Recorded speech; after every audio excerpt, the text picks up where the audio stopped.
All right, we're back again. About to go live on Adverse Reaction on WOL. We have a lot to talk about this evening because that's how we roll. What's up, Aladdin?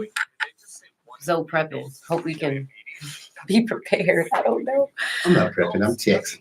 You texting? What? It'll be an interesting day. We normally have these clocks printed out. Clocks tell you what to talk about at what time, but printer's not working. We're just gonna rely on our talent. That's not a bad thing. That's not a bad thing. Bear with us. It's about to go down. Listen, I want to thank everybody that joined yesterday on my first live stream. We're gonna do day 2. So yeah. We'll see. I'll see you guys in the chat. Just give us a minute. We'll start in just a second. I'm gonna do a little prep. Now I'm just that one intern no one ever talks to. I always thought you'd circle back with me. Get granular. Keep me in the pipeline. But nada. Nothing. Don't you remember the McKittrick presentation? You spilled coffee on me and ice cream. So I think it's time for me to move on. I've got a great resume and I can see you flashes in interviews. Okay? David. Shift the paradigm. What's he gonna Outside be? the box here and do this. This is us getting ready. I know this part is kind of boring for you guys, but don't worry, it'll pick up soon. Y'all getting the raw of life. Tell me what you saw when I put this in your jaw. What? Tell me what you felt. All right, they're about to play our intro in a second.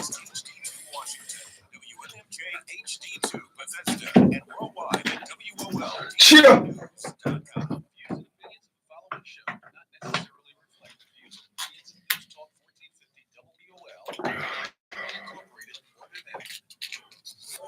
Oh. All right.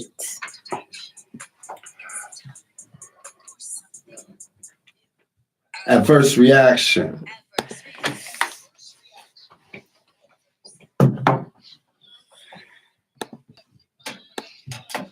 All right.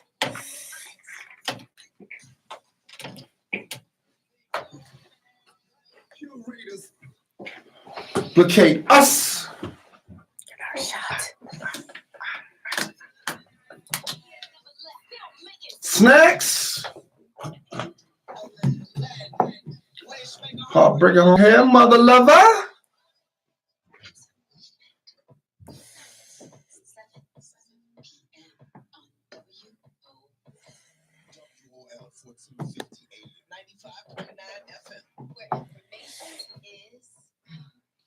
Good evening, ladies and gentlemen. This is Adverse Reaction right here on 1450 WOL 95.9 FM. Aladdin the Prince, Danella, and Big Zoe here with you tonight. I'm not going to lie to you guys. My energy's been off all day. I know, and I can imagine why. Did you get to watch the services today? Yeah, definitely watched. All right, we're going to talk about it tonight. Artist, activist Nipsey Hussle was laid to rest. And so tonight we're going to talk about his homegoing. And later in our show, this is kind of crazy. You're going to hear about a New Jersey man who took an Easter bunny lawn decorations, right? He took it too far and he has his neighbors hopping mad. Like literally. You'll hear about it in a moment. Tonight, Adverse Reaction is being brought to you by Angels. They walk among us. All right, and in plain clothes. Now, if you don't believe us, we're going to kick off tonight's show by highlighting several young people that might make a believer out of you in tonight's Adverse in Reverse. Adverse in Reverse. Now, this is an amazing story. We're going to go to California. These boys, 12 young heroes, that's what they're being called. They are on a volleyball team at Kelper Neighborhood School in Fresno, California. So here they are. They're jogging, doing their training, warming up. Yep. They come across a woman who's on the ledge of a bridge. 100 feet below her are train tracks. Yeah, not water, train tracks. Train tracks, and she's about to jump. So the boys run back to their coach and say, call 911. The coach says, go back to the woman and just try to keep her talking. But why didn't he do that? Because he's calling 911. But they're probably also faster. Oh, true. Think about it. They're right. So they run and they are telling her, don't do it, telling her how to value her life. And she actually doesn't jump. She listened to him. She listened to them, backed off. Authorities were able to come. And following this, of course, if something like that happens, they're going to put you on a medical watch. She's been on a medical watch for about 72 hours. And at this time, it's not known what happened to her following that, but they saved her life in that moment. That is angels. Angels. Yeah. Angels. And then for them to be that aware and cognizant at that age to be able to handle that situation and really literally reel her back in, because it wasn't like they could grab her. Then if you grab and then accidentally make her fall, they can't. Yeah. That's a whole nother issue. So for them to be able to just use their nouns and verbs and get her nouns and verbs and reel her in. You can do it. Your life is worth it. Don't do this. And for them to go into a calm, saving moment. I mean, I don't even know if it's calm, but to have the wherewithal to know, like you said, I can use my nouns and verbs. Let's all of us encourage her not to do this. Now, could you do that? I definitely think I think it's like one of those things. I help random strangers all the time. Yeah, I was going to ask, have you ever just been in a situation where you just look like, where you felt that you've helped someone, you just talk them through a situation, even if you didn't know it? Yes. A lot of my friends and stuff will call me when they're going through like something terrible, or I'll feel it and call them. And I feel like if we're on this earth together, then that's what we have to do. And you just go. I honestly think if you have a higher power too, a lot of times that's who is speaking through you in that moment. Yeah, but a friend, like advice or coaching or counseling a friend is a lot easier than say a stranger and you just happen to be walking past and them getting ready to jump. It's like, to me, that takes more to do, to execute that, because a lot of people don't even care enough, and not, in 2019 you have probably more people pulling out phones to record the jump than trying to talk her down, which is scary because that's terrifying. That's so true. Well, real quick, guys, again, Kelper Neighborhood School in Fresno, the 12 young boys that are on the volleyball team there, we salute you tonight in Adverse in Reverse. So thank you for that, guys. I mean, like, just to trust your heart to say, this woman needs help. Let's get some help. Okay, now let's go into survival mode. We need more people like that. Yeah, we do. On Earth today. I mean, that would actually make for a better world. I mean, if we take our face and our hands off of social media for a second and realize that, and that's one of the emotions I got from what we're going to speak about later on with the Nipsey Hussle going away service. It's like, we got to start caring more. And doing. Like, we need to care in an active way. Active way and caring. So we're going to go to New Zealand, and this is going to be tonight's political pop, because here's what's happening. In New Zealand, they have done it. They passed laws banning most semi-automatic weapons. And you remember, this is right after the deadly mosque shooting. So is that you? Did you know you were in the show today? That was my stomach. I thought we talked about this phone. Your stomach sounds a lot like an iPhone. It's crazy. What did you eat today? So we're back in New Zealand. So here's what's shocking. They said they were going to do something, and they actually did it, to actually ban. And let me talk about the ban just for a moment. Here's what it says. It says they seek to remove semi-automatic firearms from circulation and use. They're also banning not only the firearms, but the magazines and any part that can be used to assemble anything that would be a prohibited firearm. Does that make sense? Right. So, we're talking about like bump stocks, for example, how you can use that and all of a sudden it'll make it be, what is it, automatic?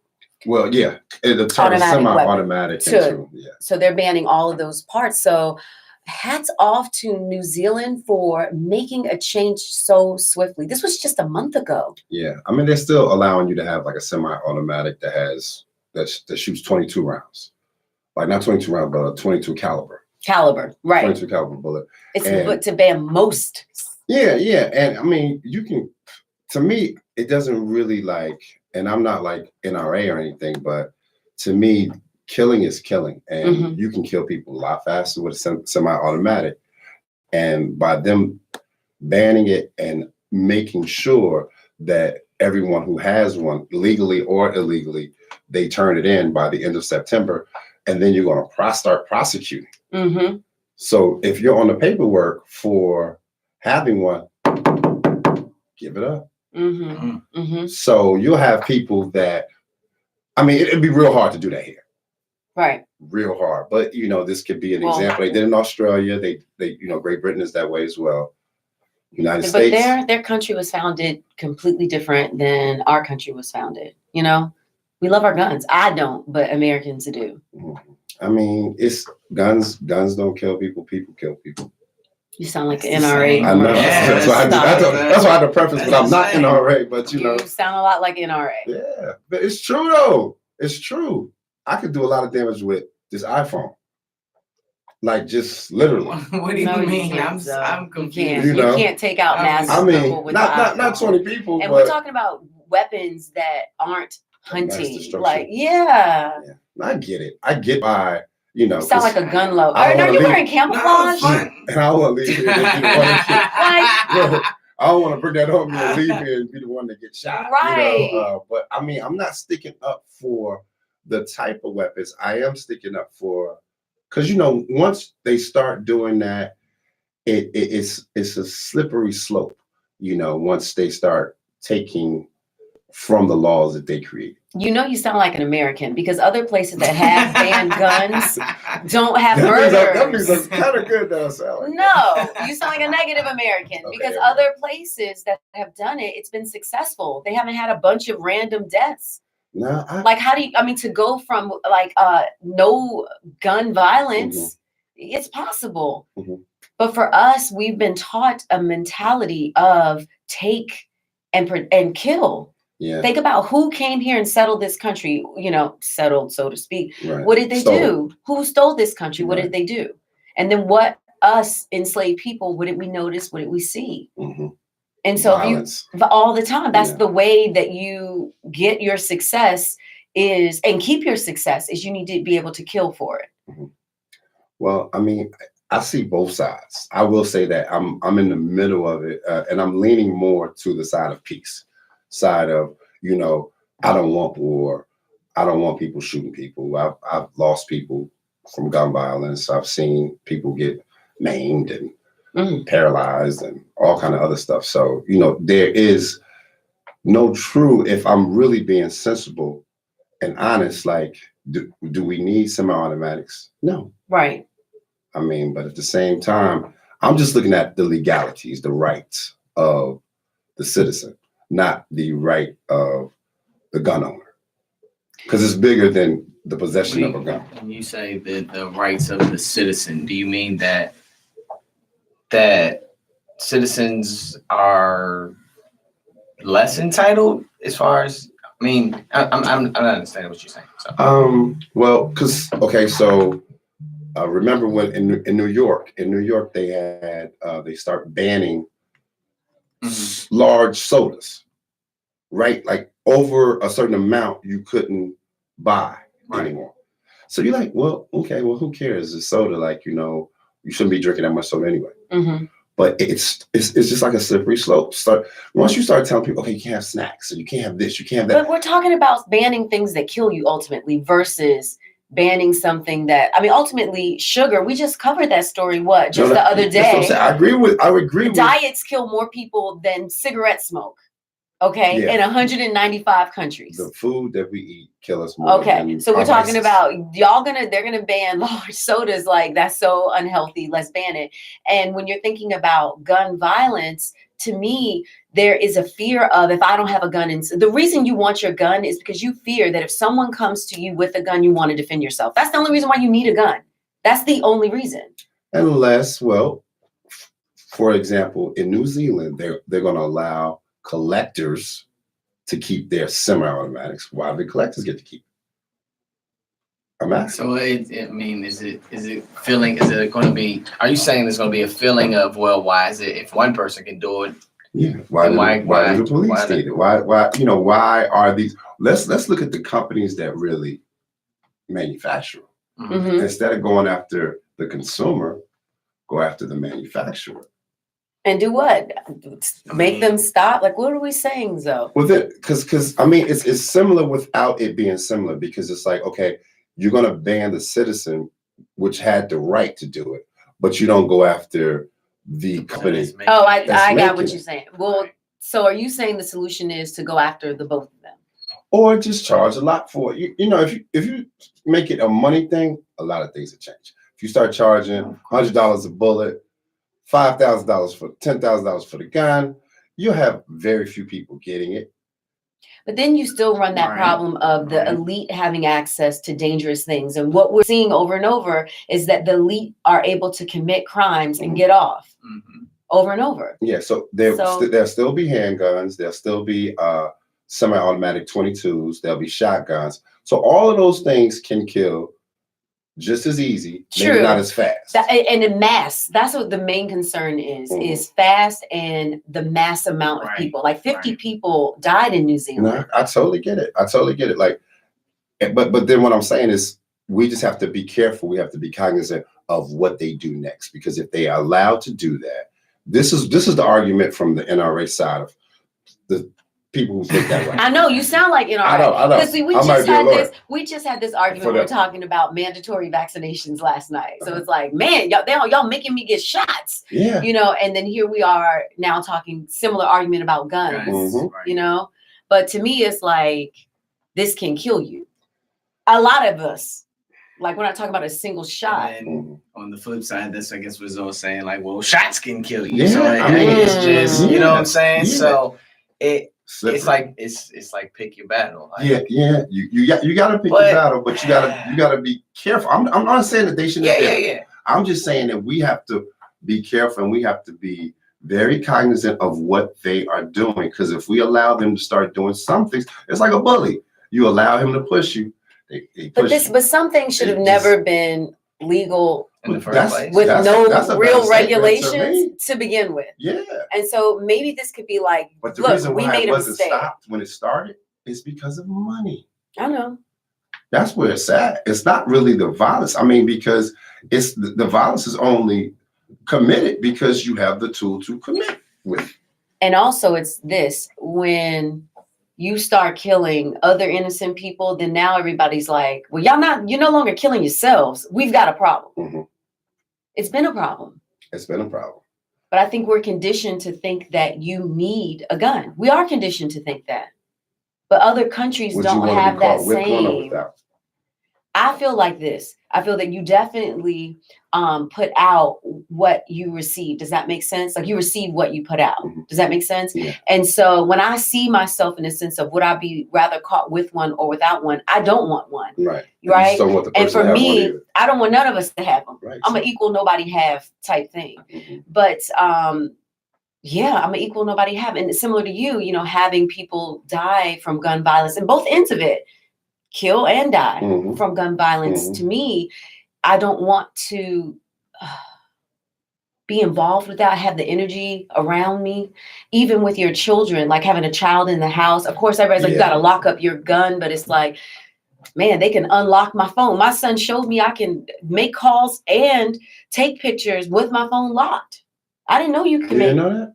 He showed me. I said, how did you do it like this? I'm going to need you to get a little more technical. You know how to make phone calls, not take pictures, make phone calls with your phone locked? No. KJ can show you. He showed me it too. I was like, how are you calling grandma? He was like, Mom, well, this is how you do it. He showed me. Basically, if they're your favorites, you can scroll up and get your favorites and call. Well, he'll have to do it. He'll have to come in and do it. But he showed me this at 2. I'm like, how you calling these cats? No, that's a whole nother subject. But if you can but that's what I'm saying. He can figure this out. You don't think that he could be like, let me get a chair, climb up here and get the code. It's probably my birthday. Right. Right. They can figure that out. Yeah, that's where it gets real tricky when you own it and you don't, you're not responsible. You're not a responsible owner, and you leave it somewhere where a child could get it. Or not even a child, a teenager. Like the teenagers that got it, that's done a lot of these shooting sprees at these schools. they were able to access their parents' guns, get to them real easy, walk to school with them, and do what they needed to do. But I guess the only reason why I'm just pushing back on this a little bit is I've seen history shows. History shows that they did that in Germany before the Holocaust. They went and made sure they got everybody's guns, everybody's weapons, and I'm not comparing the two. Not comparing the two at all, but I'm just telling you, history shows that, as good, as positive as it may seem, if we're not holding them to some level of responsibility, if we don't make sure that there are checks and balances, then this could be one thing, and then before you know it could be 10 other things. We've seen it happen. Not saying that it will, not saying that this will cause it, but I'm just saying we got to be careful. So you pretty much saying like you gotta be hope for the best, prepare for the worst. Yeah, exactly. Okay. Yeah. Touche. That's all I'm saying. Okay, so let me just name a couple places where guns are banned, because you want to say prepare for the worst. Couple countries. UK, yeah. Japan. Right. Give me a second. Australia. Germany. Still from when they did it back then. Right. And so my point is this: if we think about actual gun violence, murder rates there, it's low. It's not the same. To none. They're definitely murders in UK. I'm talking about with guns and massive, we're talking about school. No. You understand what I'm saying? Not that people aren't gonna kill people, but you need to shoot a gun, but right? The criminals still have to. These are criminals that are doing these crimes. These are not legal gun owners that are responsible. Not all the time. So, most of the times that you hear about, most of the time, yes, but not. You're talking about mass shootings. Mass shootings. Okay. Well, for the parents of people that were shooters, the parents are all like, "I was shocked. He was troubled, but I had no idea that he would have done something like this." You mean the child? Right. But I'm talking about the adults that do it, like that went into the club and stuff like that. Right. A lot of these people do not go to the store like, let me buy a semi-automatic so I can have all paperwork under my name. These are people that will get it even if it's banned. Correct. They will still get to these guns. I think just like they get to the drugs. Now, isn't it what LA? Didn't the Nevada, Las Vegas. Then the Las Vegas shooter had his gun was registered. He had it. I don't know. He had so many. I don't know if they were all. But I think they were saying that it was these were registered guns, and that's why they're still trying to figure out the motive. Yeah. And so that's why I'm trying to convey to you this idea of they're not all criminals. Sometimes people just snap. Yeah. That's make true. These killings. But I guess to the argument of the people who like the gun owners. Okay. And they'll argue up and down. They have a reason for everything, just like an excuse of well, you can't compare this to that. You can't do this. Right. And because they're really serious about their guns. And I don't know if it's just about the gun or is it about the possible loss of rights. So I'm just giving that aspect of it because we all can sit here and agree, and even the reactors will agree that we don't want gun violence. We don't think that it makes sense to have, a 30-round clip. 60 bullets. 50-round clip. We all can agree that because anybody sensible, right, could agree to that. But, I just, back to my original point, it can get sticky. I just said we increased the price of bullets. Yeah, that's what I said. That's our adverse reaction law. Yeah, increase the price of bullets. Increase the price of bullets. You don't even have to pay more for guns, but if $100 a bullet, guess what? You can still have your gun in your mind for your protection, but you're gonna be either a great shot, make it every bullet count. I can't with this guy. Or you're not gonna just. That's serious. Though. You're gonna try to hit your target. I'm not trying to. I say this in the sense of saying I've seen people I've literally seen people burn money, $100 bills, burn it. Yeah, for sure. So you're not going to think people are going to be like, let me just bust these shots? Not for $100 a bullet. No, it's different. It's different. But they burn it $100 bills. Yeah, I understand because you go for the gram.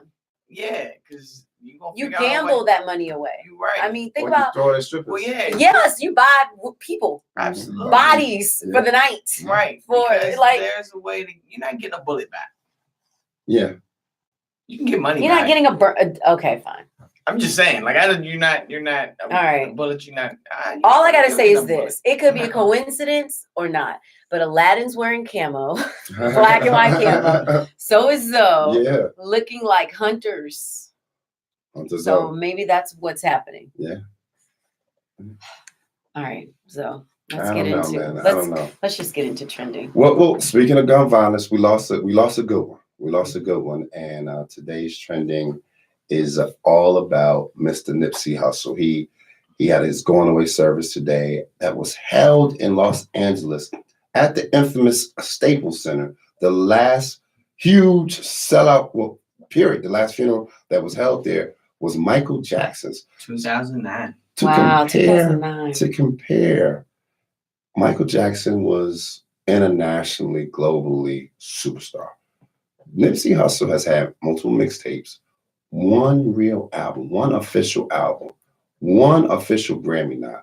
For him to sell out the Staples Center in, what was it, 10, 20 minutes? 20, I think it was 20. Something ridiculous. Crazy minutes. Like something Right. just almost you would think is impossible. But this just shows, so it wasn't about the music. The music was a way to convey the message. And that message was empowering, telling you my story. Yeah, like I probably shouldn't have did this. I definitely got into a little bit of that. And I was kind of good with this over here. But moving forward, I'm going to show you more than just sing about it. I'm not going to just rap about it. You're going to actually see the businesses that I'm investing in. You're going to be able to come to the same neighborhood that I was committing crimes and hanging and banging, and be able to visit my establishment. And people were coming from not just to his going home service, but to actually go to his business. They come from Japan, they come from New York, they come from Australia, New Zealand, and they stop. And this store is not like some glamorous clothing store. Like, it's a store that symbolizes him and his mission. And, it's basically t-shirts, sweatshirts, it's, run around clothes, nothing designer about it. You go in there, you might spend $100 for a t-shirt that, $10 t-shirt. But guess what? Some of these other t-shirts that you're paying $400 or $500 for, they might cost like $15, $20 to make for real. So when you're buying that $100 t-shirt from that has Crenshaw on it, you're buying the mission. And you see that these people were not only empowering their pockets and buying nice cars and gold and all that, they were doing that, but at the same time, they were giving jobs to people who could not get a job. Felons, people who just didn't have the education or wasn't informed on how to empower themselves. They would then go and say, hey, come on, I'm gonna take care of you over here. So he bought older people, yeah, family members. I mean, he took care of a lot of people, and not just from a monetary standpoint. Everybody who had something to say about him at his homegoing service, they all said, he touched me in a way that is, undescribable. He gave me like a mission, whether it was his brother, his sister. His mother said how spiritual he was and how they connected. She knew the day he was going to be born. She knew when she was impregnated, like, oh, this is it. She knew he was going to be born on her birthday. Like the spiritual connection that he shared with multiple people. You don't see that very often, especially somebody who's reached the success that he has.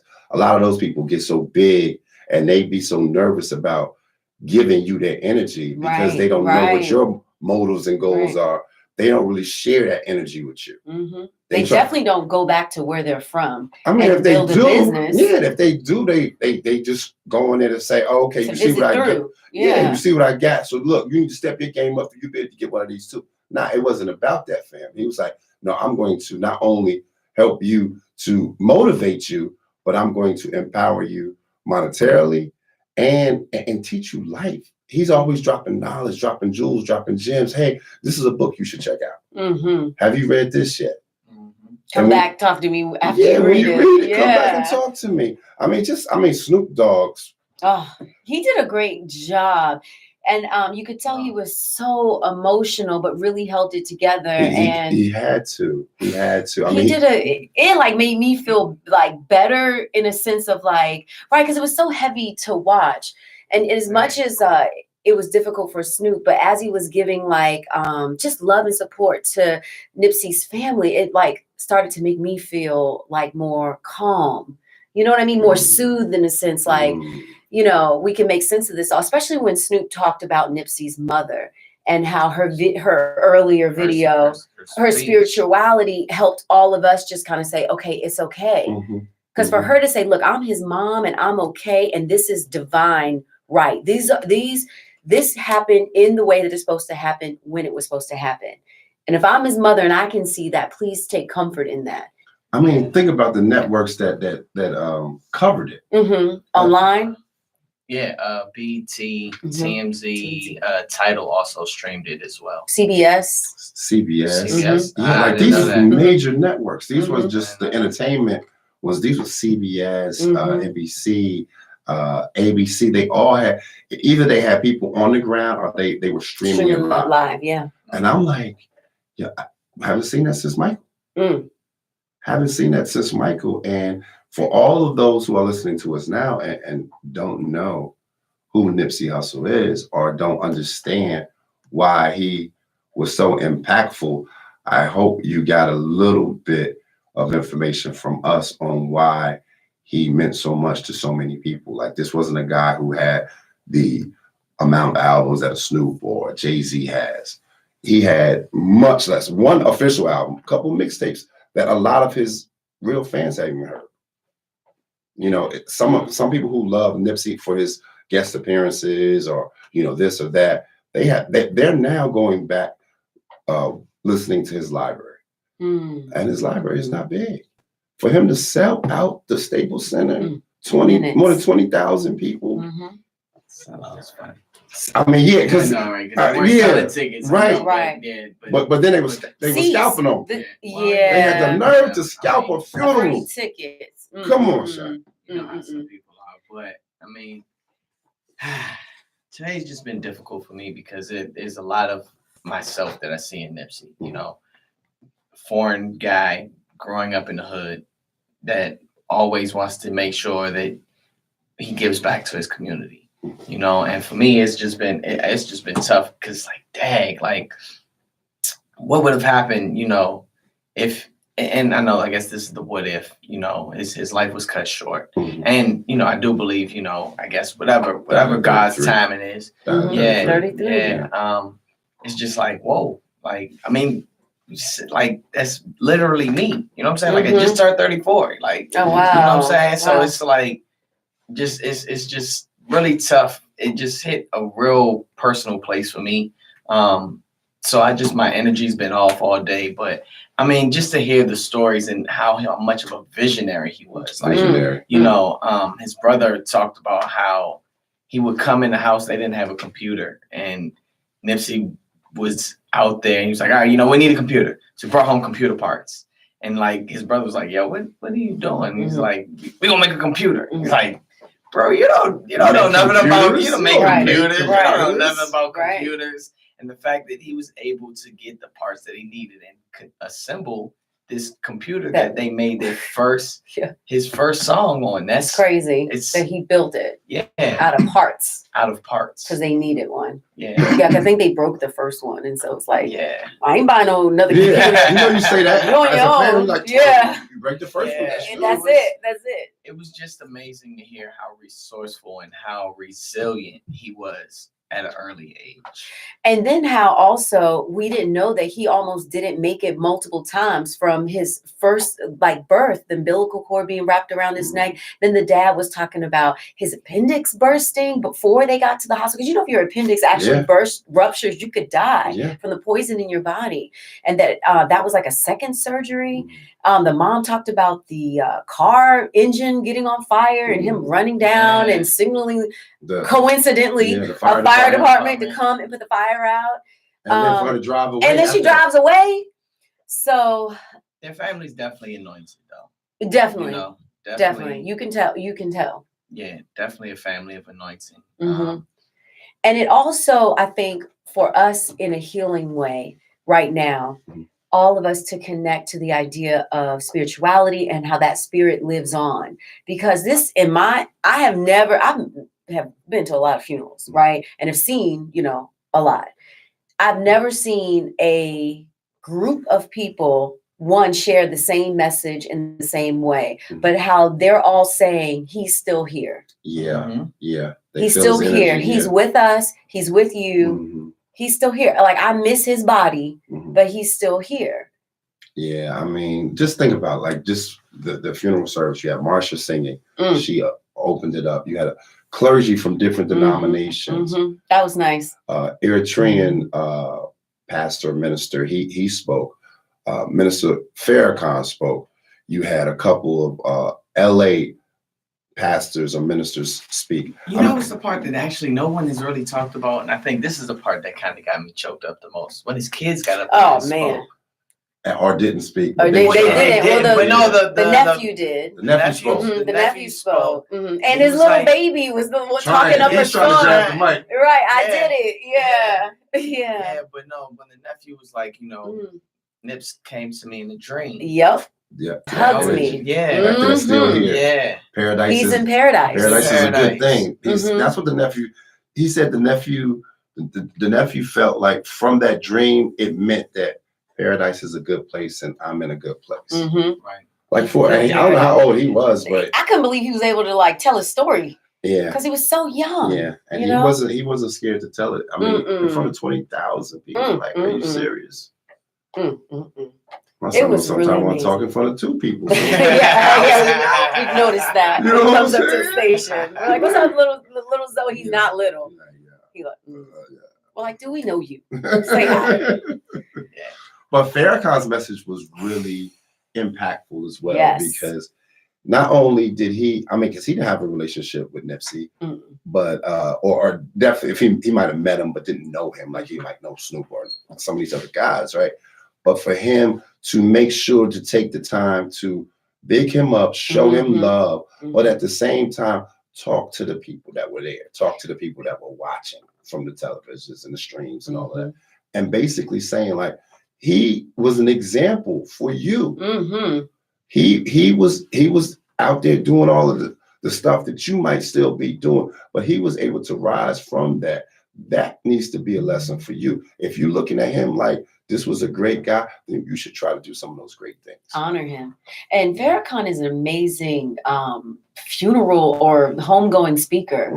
I also had a chance to see him at Prodigy's funeral, and that was the first time I had seen him preside over a service, and I remember being like, he just has this ability. We all know he's an amazing, eloquent speaker, but he has an ability to actually help you through the mourning process in a way that not only celebrates the person he's talking about life, but gives you food for your soul to continue the next day. It was nourishment. Even in that, you continue that moment, you know? Yeah.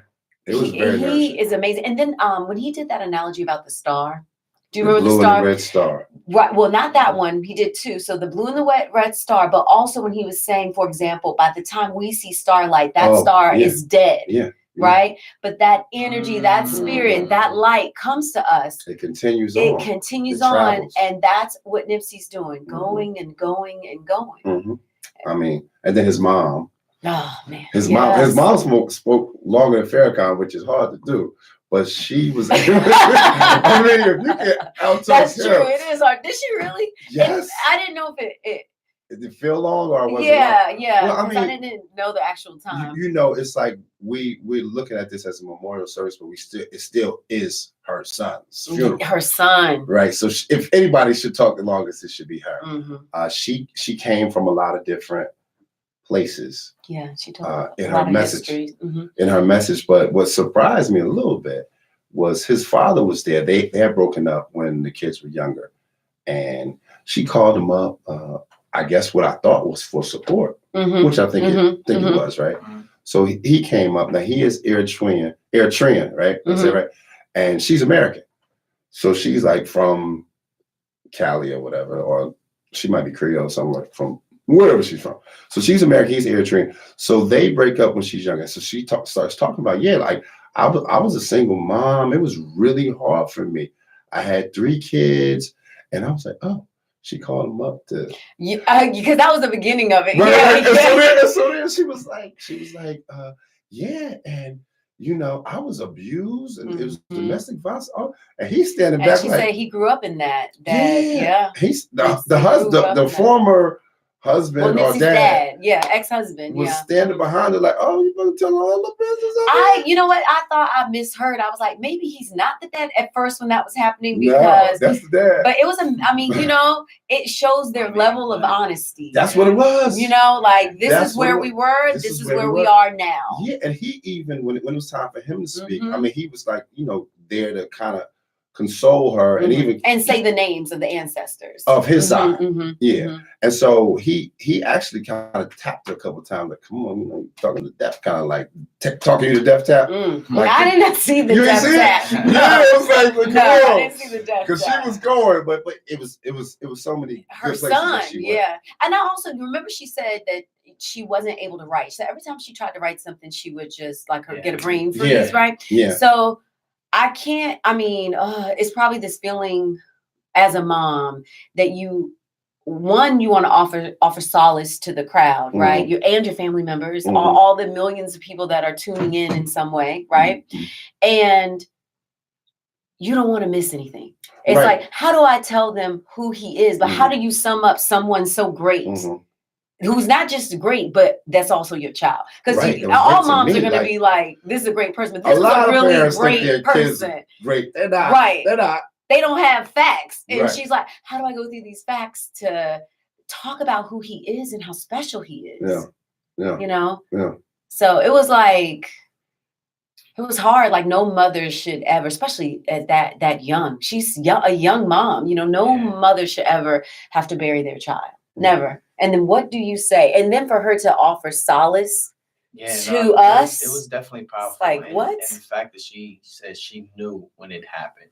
Yep. You know, she knew it was coming and when it happened. She said, I was in ascension at the time that it happened. Oh, that was great too. Because her mom called. Her mom called it because the brother got word first, right? So he was there at home with the grandmother, left, just got up and ran. Didn't even tell her nothing. So she said, well, something's wrong because Sam just ran out of here and didn't say anything. And so as she's in the bathroom, just finishing taking a shower and ascending from bending down to get her hair dryer and her what's it called, flat iron. So she's standing up from picking it up, and she was ascending when she got the call. And she was like, "Nah, ma, everything is good. Yeah, I'm fine. I'm on my way over your house. Well, I think something's going on, baby, because Sam ran out of here. So I think you should go down to the store and check it out." And she said, Nipsey's mom said that they both are intuitive. And so, she said she heard the tone in her voice and she knew that something was going on. But it's powerful though. For his grandmother to be praying that the death that their family feels will come for her. Yes. For the grandmother and the mom, like, death is coming to our family. To be that connected, having to a conversation about it. Yeah. And the grandmother's like, Lord, I've had a great life. If it's coming here, take me. I'm ready. All her brothers and sisters are gone. All her siblings are gone. Neighbors are gone. The rest of her kids, like Nipsey's mom was the only one left. So she's like, I've had enough come for me. Yeah. Like, if you're going to take somebody, take me. I'm the one that's ready to go. Right. Like Nipsey needs to stay because he got a lot more work to do. But look in the sense of saying we can think that, but we can think how much work he'll do in spirit. And the reason is we're seeing it already. CBS airing on a live stream. Yeah. You know the biggest thing I pray for as we continue to move on is that, sometimes, especially in this day and age where people of the moment, and I hope that this moment transcends and we continue to think about the life and legacy and what he's worked for. And we really, like, instead of just saying the marathon continues, because everybody's been, that's the whole, the slogan, hashtag marathon continues. But really, I really hope like that we embody this because I know I plan on it.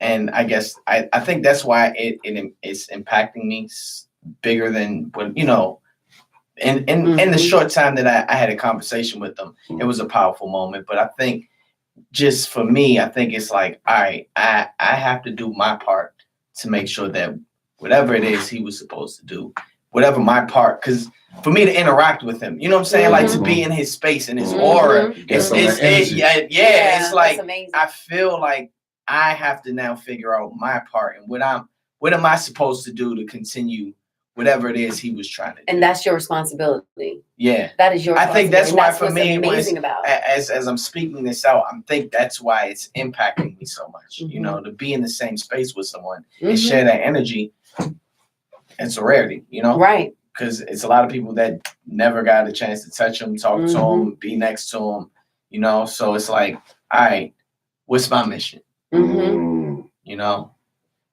Did you figure it out yet? No. Okay. He processed it. Yeah, He just realized today was the day he was like, oh, I got to pass this on. But even just watching it, I felt that same thing in the sense of, what do you do now? Everyone spoke to that. All of the family members and friends were all saying like, don't let his life be in vain. If you love him, you will continue his mission. You will take this on. I mean, to think that there were Crips and Bloods in the. I mean, before that, the march. Yeah.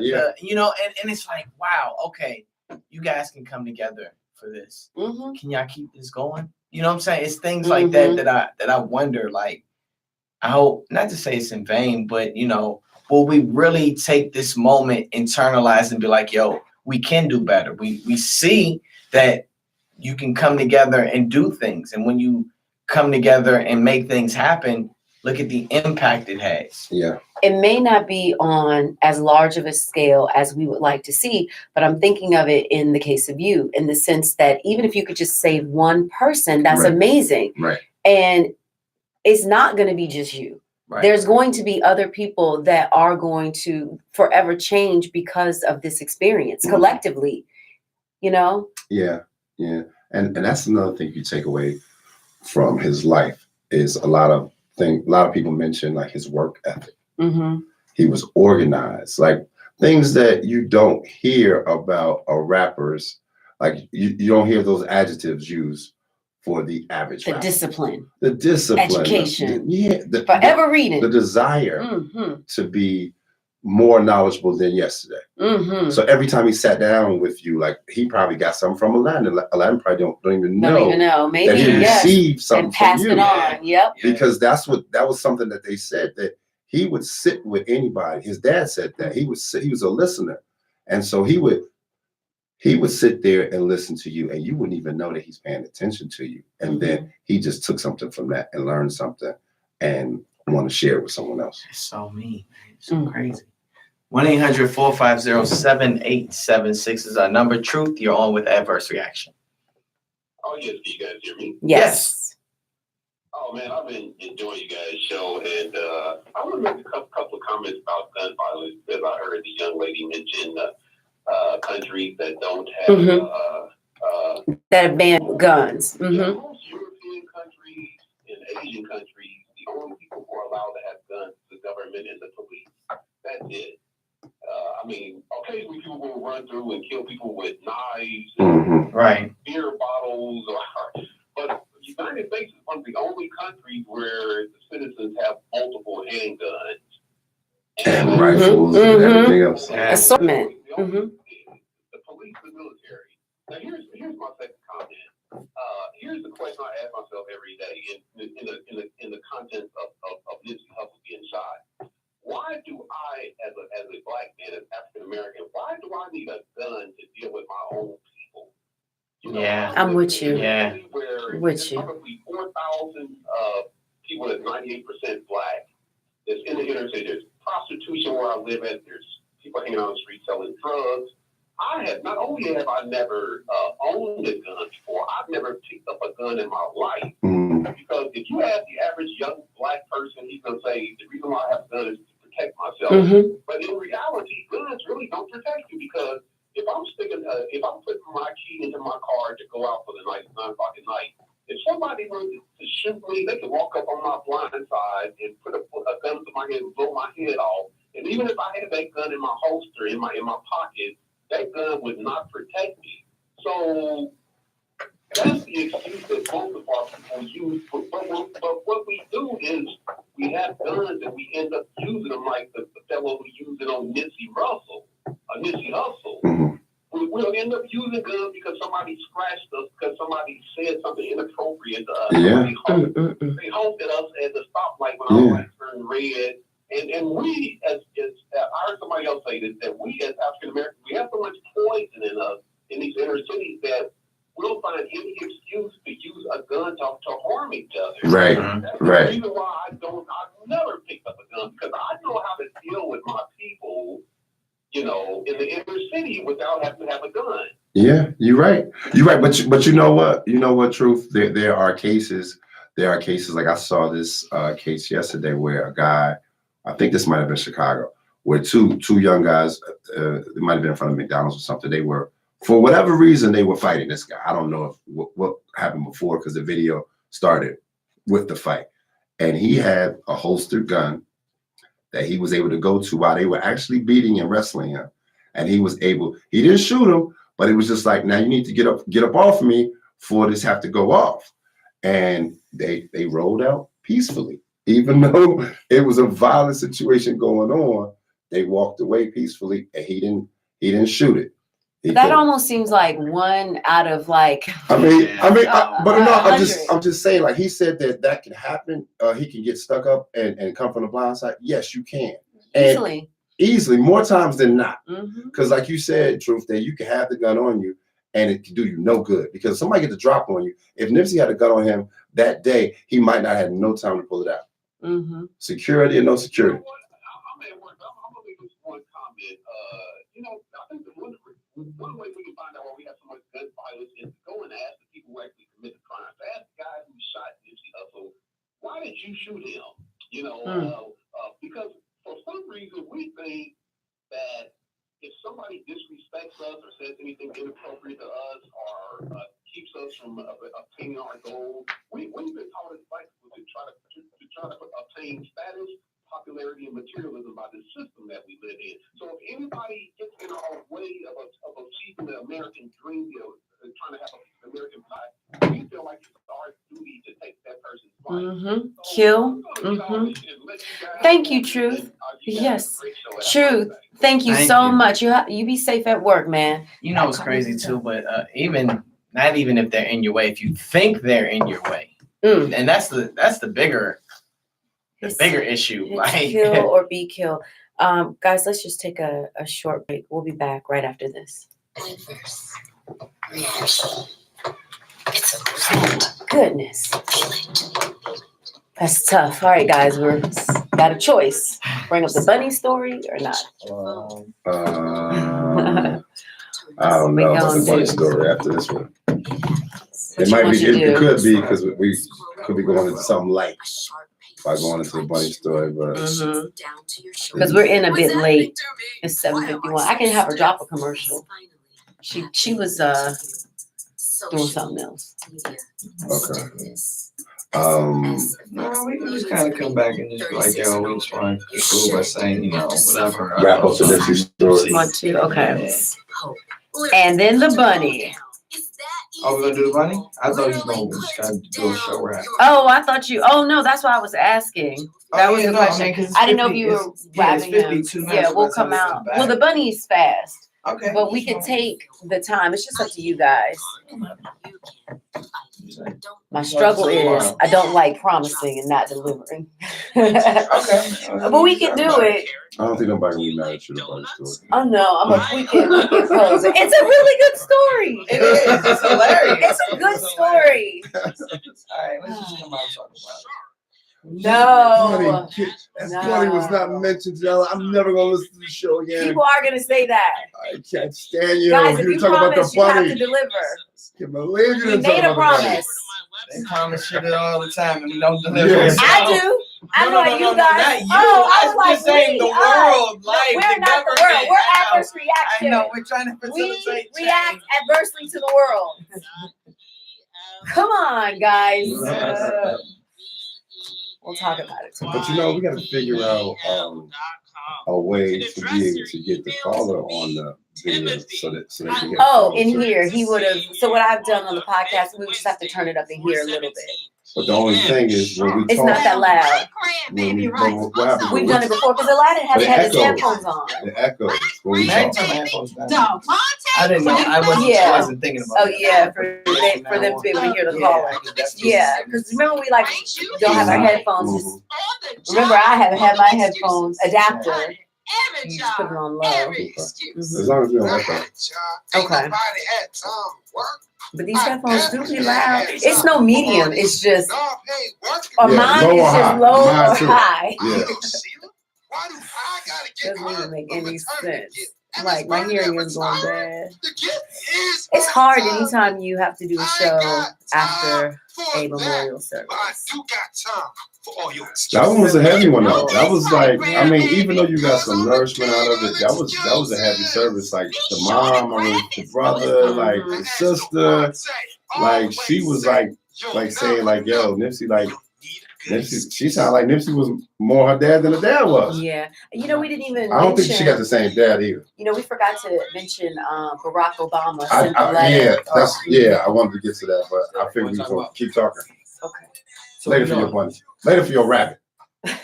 No, we're delivering the rabbit. Rabbit. What will happen? Rabbit or no rabbit? I don't know. Who's bringing us back? Aladdin. I don't know. All right. Thank you guys for listening to Adverse Reaction. We're back, Aladdin, Danella, and Big Zoe. We're talking about the life and legacy of Nipsey Hussle. Going to kind of wrap this thing up. It's been kind of a heavy day. Just watching the service, and it's always, Danella was saying, like it's always hard to do a show after a service. Memorial service. Memorial service, and in this case, man, it's hard, but then it's also inspiration. Mm-hmm. And we can't forget about the letter that Barack Obama, president, we voted for. He very touching, not knowing Nipsey Hussle, but learning Nipsey from his daughters. That's a beautiful story. Yeah, and then how he did a little research and found out like, hey, this guy was very empowering and he did a lot for his community and he was like making change. And then just to see the impact that he had after his death. So this letter came in, I guess today. They received it today and was able to come and read it. I think that was his agent or manager, Karen Civil, that read it. But it was touching considering, like Snoop said, like, yo, like you tell me that he didn't mean something to us. He got a letter from President Barack Obama and how big that was considering it's not like it was Snoop that died. Right. I was thinking about that. You know what I mean? Yeah. This is Nipsey Hussle that most of the world didn't really know before he died. Neither did Barack Obama. So it's just like it's crazy. Well, he said he heard he said he knew him from some music. songs through the daughters. Yeah. But that was just another rapper at that time. Like, I mean, you hear about people's songs or whatever, but if they don't, because he's a hip hop fan, so he didn't have it on his playlist. You know what I mean? So he couldn't name a song. I definitely couldn't name a song or nothing like that.